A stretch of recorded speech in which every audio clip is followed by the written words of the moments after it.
Salut à tous, c'est Chronique de l'Atlas, j'espère que vous allez bien. S'il y a un sujet qui m'est beaucoup demandé depuis quelques temps, c'est une vidéo sur la situation actuelle dans le football. Parce que c'est sûr que le confinement et la situation actuelle en général, elle a changé énormément de choses. Donc je vais vous donner mon avis par rapport à ça. Et en plus de vous parler des changements qu'on connaît à l'heure actuelle, je vais surtout vous donner mon avis par rapport à tout ça parce que je trouve qu'il y a beaucoup de choses qui ont été très mal gérées. Donc c'est parti pour cette vidéo.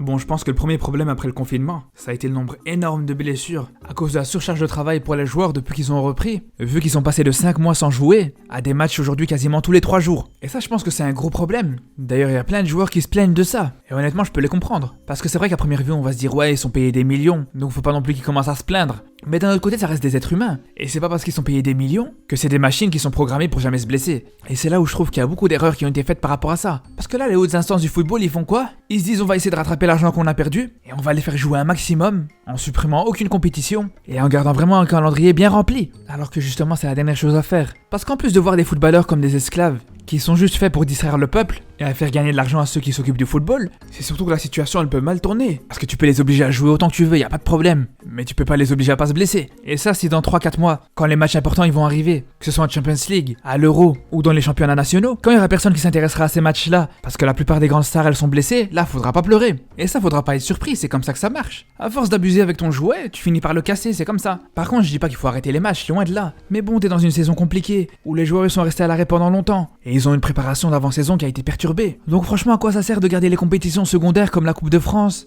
ou la FA Cup en Angleterre? Ok, je suis d'accord, c'est des coupes qui sont symboliques. Je remets pas en cause la valeur de ces coupes. Mais c'est déjà une saison assez difficile pour les joueurs qui sont en train de tomber comme des mouches. Donc c'est bon, faut garder les compétitions les plus importantes et pas besoin d'accumuler avec le reste. Par contre, ceux qui ont fait vraiment fort, c'est chez nous en Afrique. Ils ont quand même tenu à jouer le CHAN. Ça, franchement, c'est trop fort. C'est déjà une compétition que tout le monde s'en fout en temps normal. C'est la CAN du pauvre. Et malgré ça, ils l'ont quand même remis en plein milieu de la saison normale, sans réfléchir aux conséquences. Et d'ailleurs, ce qui me fait rire, et ça vaut aussi pour ici en Europe, c'est que la seule solution qu'ils ont trouvée pour préserver un minimum les joueurs, c'est d'autoriser les 5 changements. Mais c'est du grand n'importe quoi. Avant de faire ça, est-ce qu'ils ont déjà parlé avec un coach au moins? Tu sais très bien que n'importe quel entraîneur, il peut avoir 5, 6, 7 ou 10 changements. Si les joueurs qu'il a sur le banc ils sont nuls, il va juste te faire 2 changements et encore. Le deuxième qu'il va faire, ça sera la 92e minute pour essayer de gagner du temps. Donc franchement, cette règle des 5 changements, je trouve qu'elle est complètement ridicule. Et en plus de ça, je trouve vraiment qu'elle est injuste par rapport aux clubs qui n'ont pas forcément de profondeur de banc. Pour moi, c'est encore une règle qui avantage les grandes équipes, c'est tout. Et franchement, quand j'en entends certains qui veulent garder ces 5 changements pour toujours, mais je trouve que c'est une catastrophe.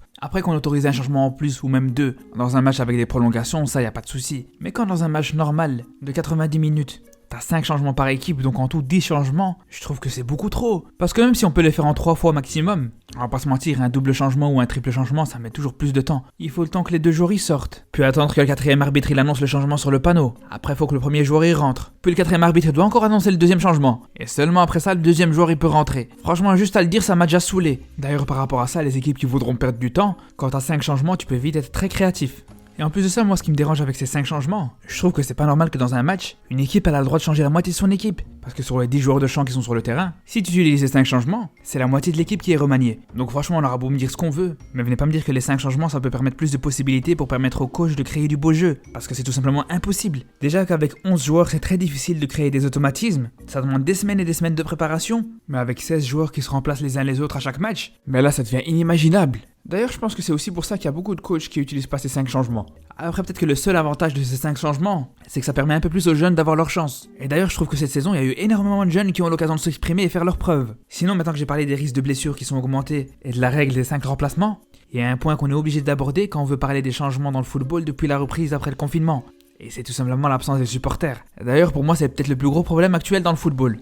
Parce que juste le fait que les supporters soient pas là, ça cause plein d'autres problèmes pour les équipes. Déjà au niveau financier, c'est colossal. Vous savez tous que l'une des principales sources de revenus pour un club, c'est l'achat des places pour assister au match. Et ça, il y a même des équipes qui en dépendent. Et en plus de ça, il faut se rendre compte d'une chose, c'est que même au niveau du jeu, les supporters aidaient énormément leur équipe. Et vous savez tous que dans un match, pour certaines équipes, juste avec les supporters, les joueurs ils arrivent à se transcender malgré la fatigue. Et d'ailleurs, pour ceux qui doutent encore de l'importance des supporters pour l'efficacité d'une équipe, il suffit juste de voir l'augmentation des victoires à l'extérieur depuis le déconfinement. Et ça, je trouve que ça se voit énormément chez les équipes qui ont l'habitude d'avoir des supporters qui sont vraiment impliqués. Et on a un exemple récent en Copa Libertadores avec River et Boca, quand on a vu leur match à domicile sur les demi-finales. Leurs prestations à domicile, elles étaient loin d'être à la hauteur, comparé à ce qu'ils proposent d'habitude. Et ça, quand on sait que c'est les deux équipes qui ont peut-être les meilleurs supporters du monde, c'est pas vraiment étonnant. Et on peut prendre aussi le même exemple en Afrique en demi-finale de Champions League, avec le WAC et le Raja qui étaient complètement méconnaissables à domicile sans leurs supporters. En tout cas, il y a une chose qui est sûre, c'est qu'on a hâte de retrouver les supporters dans les stades, c'est un truc de fou. Sinon, je vous dis à très bientôt pour une nouvelle vidéo, n'hésitez pas à vous abonner, et surtout prenez soin de vous.